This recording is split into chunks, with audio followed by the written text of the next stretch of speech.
I'd like to welcome you to this edition of Represent NYC on Manhattan Neighborhood Network. I'm State Senator Josè M. Serrano, and I represent the 29th Senate District, which covers areas in the South and West Bronx, East Harlem, Roosevelt Island, Upper Yorkville, Central Park, and the Upper West Side. As the chair of the Senate Committee on Cultural Affairs, Tourism, Parks and Recreation, I have had the unique opportunity to see firsthand the transformative effect of the arts and culture in New York. In today's program, we'll discuss issues surrounding arts education, the arts as a vehicle for social change, and the arts as an economic engine in New York City. Exposure to the arts has a significant impact on our children's development. It is well documented that arts education provides students with the ability to develop a number of critical skills, like creative thinking, teamwork, and problem solving.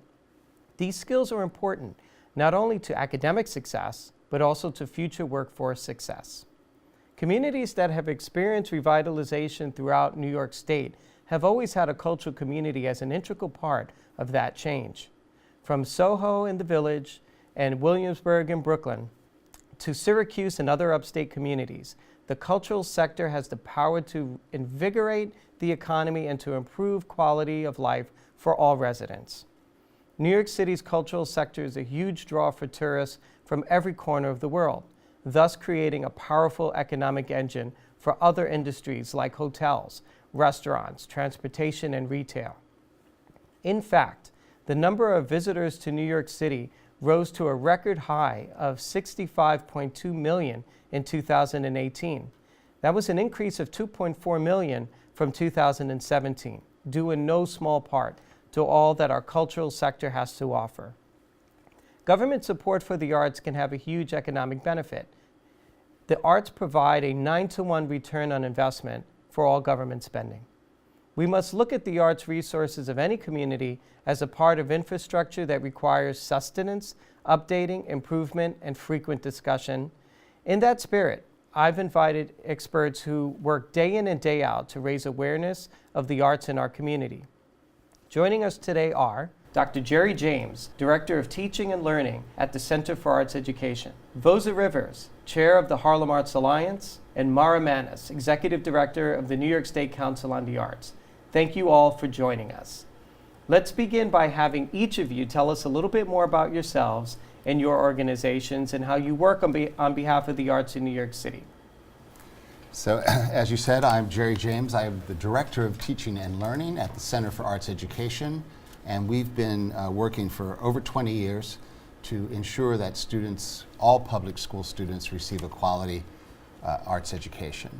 And more recently, we've focused on what we call future-oriented arts education because of the skills you talked about, and we really try to provide the most innovative kinds of programs and research projects to study the impact of arts on students' performance across disciplines.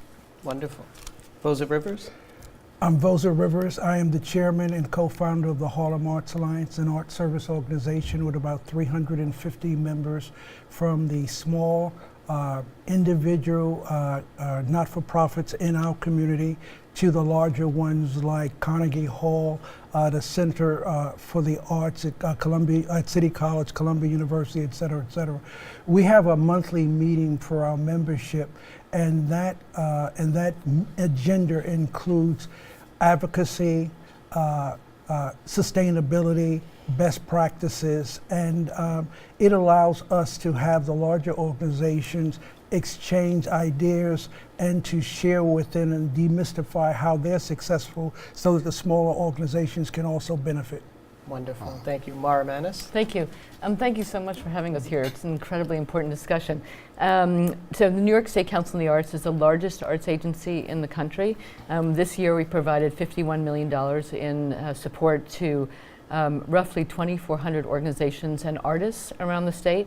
We provide that both directly and indirectly. So we support about 1,100 directly, but the remainder of those grants are made through our partners, very valued partners who really understand the local community and ecology. The state is huge, as you know, and while New York City is what could be considered the global art center of the world. There are incredible deep cultural riches around the state, and we support those as well. About half of our funding goes to provide support in the city, and about half around the state. And we provide funding to all 62 counties of the state. And I really, it's through 15 programs, including design, architecture, visual arts, museums, and theater. And I think when we talk about the arts, it's really important to underscore the fact that it's sort of an arts and conversation. It's arts and creativity. It's, as you mentioned in your opening remarks, arts and creativity, arts and design. Arts are everywhere. Mm-hmm. Right? That's wonderful. Well, thank you all for being here. I'm looking forward to a wonderful discussion. And I want to start off talking a bit about arts education, something that I feel is so critically important for the students in our state. And when you think about the importance of education overall, oftentimes the discussion about arts education sometimes is a little bit off to the side. So I want to start off with you about the work that you do at the Center for Arts Ed and how we set up students for future success. So we have what is called a comprehensive approach to arts education, and as I said, with our eyes toward the future. So we have 4 kinds of arts education that we support directly. One is sequential arts education, learning how to sing and dance and act and paint and draw. Another is arts integration, where we work with classroom teachers and often the whole school to devise a program that explores the arts and their connections to other subject areas. We also have arts career development, a storied program called the Career Development Program at CAE, now in its 21st year. And we also do aesthetic education. And aesthetic education requires taking students to see live performances or live performances coming to your school. And we provide everything from R&B to classical music to modern dance and folk dance. And we actually found that it's easier to take the artists to the school than it is to take the students to a venue. We don't have a venue. So we work with many cultural partners like Flamenco Vivo and you name it. That's wonderful. Apollo Theater for one. Right. And how have you seen the benefits for arts education in our students? So we see it in, we get a lot of anecdotal reporting, and we also do scientific studies, and we just completed one, so I'm glad you asked about that. It was called the Arts Engage Initiative, and we started this before Hamilton ever opened on Broadway, and we integrated theater and social studies at 4 middle schools. And after 4 years, independent researchers who were working with us on this federal grant found that students improved 25%. The students who had this program improved 25% in ELA and social studies in comparison to the schools that didn't get it, the control schools. So that is the most scientific and most compelling evidence that we have that having arts in your classroom is good for everybody. And it wasn't just good for students who were struggling, it was even good for students who were already doing well. Right. And I think it's important, as you mentioned, that we back up what we say with the scientific studies as well, because I think that as we formulate policy, that's very helpful in having that data there, because I think you find that there's pretty much universal support for arts education as a concept, and it's non-political. Republicans, Democrats, I think they all sort of agree upon it, but without the data that proves that there is actually a tangible improvement. Right. That's so helpful in getting education policy to reflect that. Do you see that as well? Do you feel Absolutely. that way as well? And the federal government funds these large research projects, so the harder the evidence, the stronger the argument. Wonderful. I want to make sure that the panel knows they can jump in if they on this subject, if they want to, if you have anything to say, but I Well, like we to do- see smiling kids and applauding parents and all the other things too. Right. Not just data. I mean, Right. the Center for Arts Education is a longtime grantee of NYSCA's, and for more than 20 years. Yeah. And to your point, one of the areas we highly support or deeply support is the teaching artists in the classroom. So, and the Thank you development for of that, right? And actually, we're working. We just worked with Lincoln Center to bring Lincoln Center Education to bring to develop their program in Buffalo for the teaching Wow. artists. So, which is another way that we're taking our work around the That's state. great. But it's incredibly important. Now, I wanted to ask you, do you have any data that sort of teases apart this impact in areas like East Harlem and the South Bronx? Communities of color, is the impact pretty much the same across the board? Do you see sort of Well, an even additional question, benefit in other areas? So the center is dedicated to equity arts education. So we really mostly work with Title I schools and communities that may have less resources than others. And, you know, it's an unfortunate fact that your arts education at school correlates often with your zip code. So we are actually working in areas that often don't have arts programs or don't have a lot of arts programs. I'm happy to report that the Department of Education has increased its number of arts teachers. And they actually, when they, you know, several years ago when we noticed that there was a lot of disparity, I think they have actually focused resources in areas to try to create more equity. That's an interesting point. And I just wanted to mention that in the Senate, we've been looking at this issue for a while, and I've had a bill for a number of years in the Senate that would ensure compliance for arts education standards by having a statewide audit of, you know, sort of conforming with the standards for arts ed.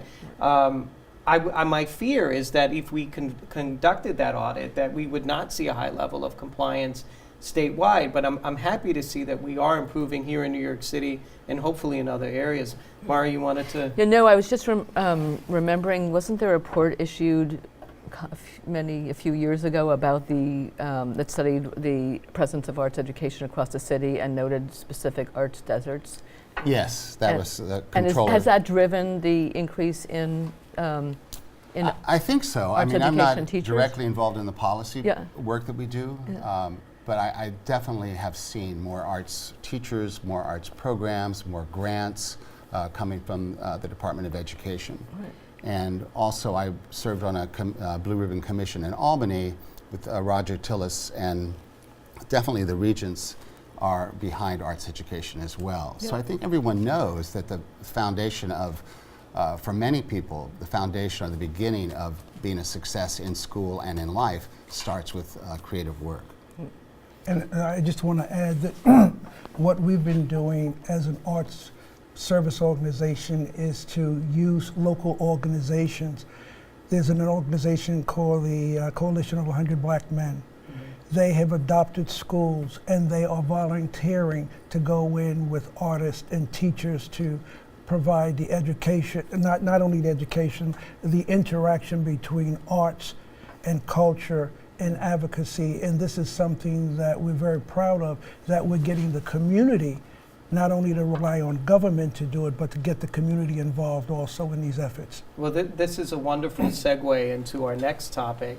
When we discuss the arts as a change agent, talking about how the arts historically have been a vehicle for social change. And I oftentimes mention that long before politicians became very much concerned with the activism of the day, it was usually the artists, the poets, the playwrights, the singers, on, who were the ones who had the courage to speak out in society against injustice.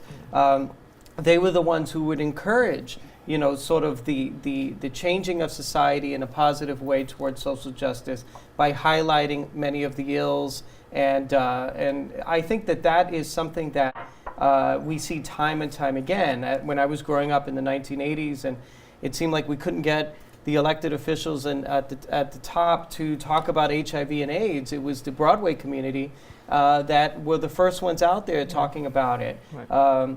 after September 11th, I recall we were brought to our knees as a city, and we were trying to find ways to bring ourselves back, both from an emotional standpoint as well as economically. And it was the arts community that was the catalyst to get us out of that very tough situation. And actually, the city came back in a way never imagined, in large part due to the arts and culture community. So with Voza, I want to talk to you a little bit about why you believe the arts is such an important vehicle for social change and how we've seen that in communities like Harlem.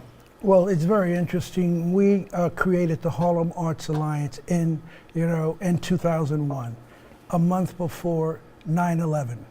And through that process of getting the arts to come together, we were invited up to Albany for Arts Day. Mm-hmm. And we used to go up and meet the legislators and talk about the importance of art. But we said, why don't we have our own Arts Day in our community, mm-hmm. where all the arts groups can come together? Mm-hmm. It was through one of your colleagues, Inez Dickens, mm-hmm. who I met with, and then we decided to create in October, the same time we used to go up to Albany, something called Harlem Arts Advocacy Week. And we looked at the first week of October so that the organizations could come together and deal with a lot of the topical issues. Mm-hmm. Well, 3 years ago, it was so successful that we now have Harlem Arts Advocacy Month, which is a whole month of October. Seminars, performances, there's so many activities. A lot of our members are taking on the issues that impact the communities, not only in our community, but all throughout New York City. So for example, there's an opiate crisis, and we all know it. There are a number of theater companies and dance companies in terms of their presentations that are dealing with those kinds of issues. There's an immigration issue. The Department of Cultural Affairs decided through Lori Cumbo to create an immigrant grant so that we could address those issues through the arts. You talk about the impact of the economic impact of the arts. Harlem Arts Alliance has been a partner with the NYC and Company, the marketing arm of New York City. Mm-hmm. And over the last several years, we have quantified not only citywide and statewide, but most importantly, in marginalized communities. Mm-hmm. Harlem is a marginalized community. Mm-hmm. So working with NYC and Company, we were able to be at the table sharing information.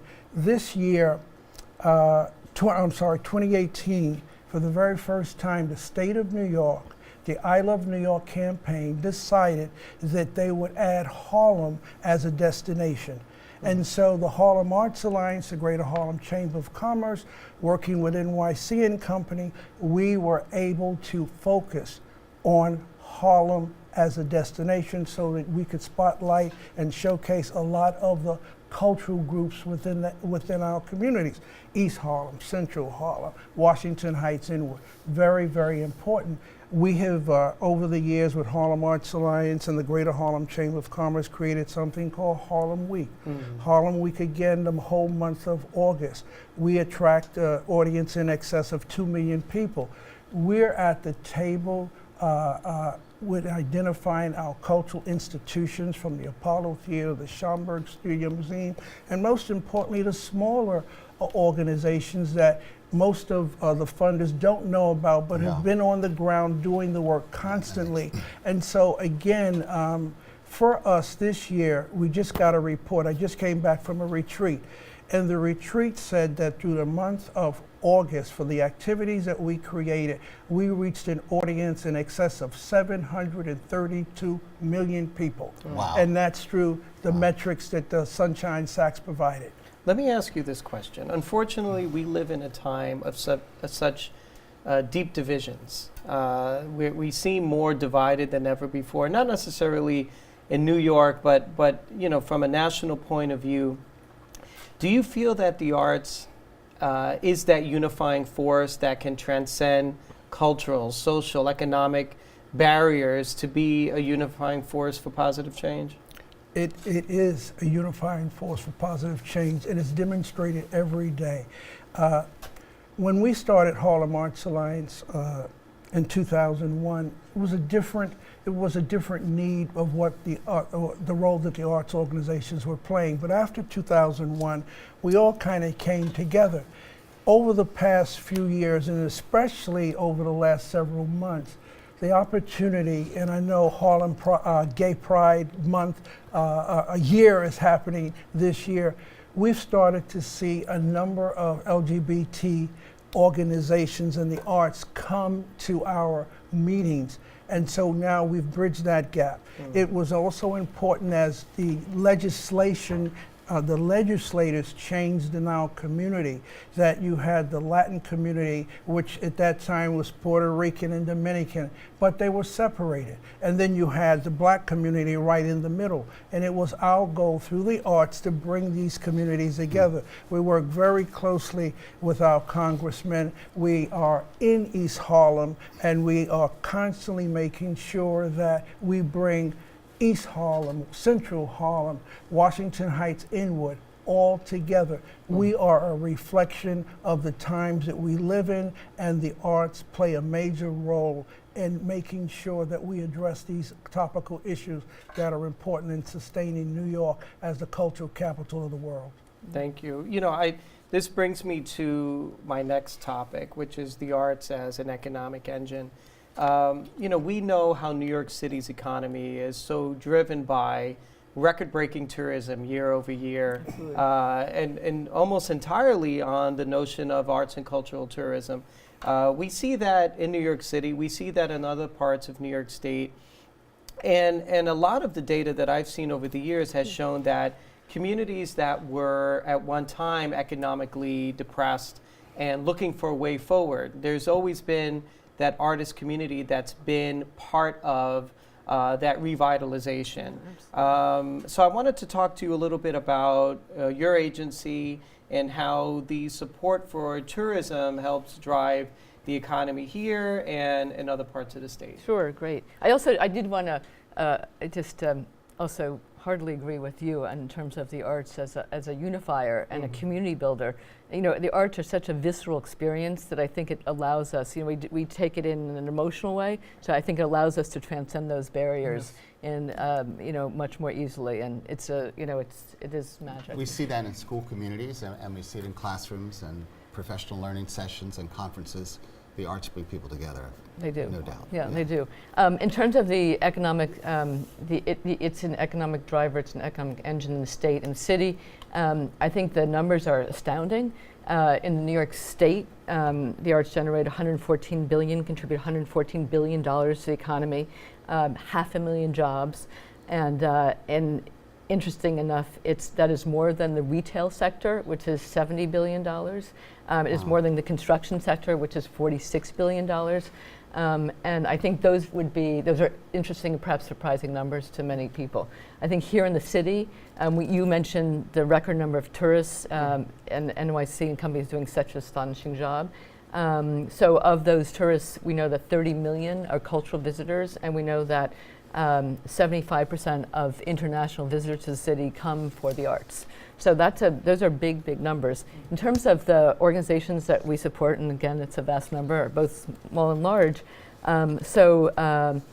In 2018, of the organizations that we support, they welcomed 170 million visitors, and they know that about 50 million of them were cultural tourists, and we also know that about 30 million visited museums.